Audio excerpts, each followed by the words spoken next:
പള്ളിയിൽ ചെന്നാൽ 5 നിസ്കാരവും ക്ഷേത്രത്തിൽ ചെന്നാൽ 5 പൂജയും. രണ്ടിന്റെയും ഫലമെന്താ? ഈശ്വരകടാക്ഷം. മാനവ ജീവിതത്തിനകത്ത് വേണമെന്നിരിക്കുന്ന മോക്ഷത്തെ പ്രാപ്തമാക്കുക എന്നുള്ളതായ ശ്രേഷ്ഠമായിരിക്കുന്ന കർമ്മം. അത് തന്നെയാണല്ലോ നിങ്ങൾ ചെയ്യുന്നത്. 5 നേരം നിസ്കരിക്കുമ്പോഴും അല്ലേ, എന്റെ ദൈവമേ, അങ്ങനെയല്ലേ നിങ്ങൾ പ്രാർത്ഥന ചെയ്യുന്നത്? ആവട്ടെ, ഇന്ന് മഹാലോകര പോകുന്ന പരിപാടികൾ അതിന് വിശേഷം ഞാനെന്നിരിക്കുന്ന മാർഗമധ്യേ അല്ലേ ഉള്ളതായിരിക്കുന്ന ബുദ്ധിമുട്ട് കുടുംബാദികളാകുന്നു.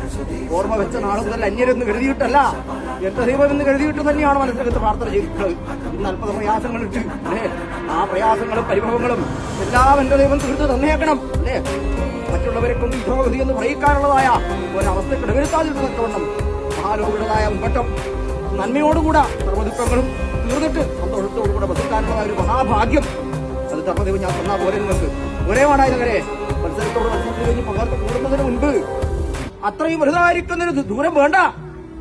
പൊടി പോയി ചേറി പകർക്കുന്നതിന് മുൻപായിട്ട് അല്ലേ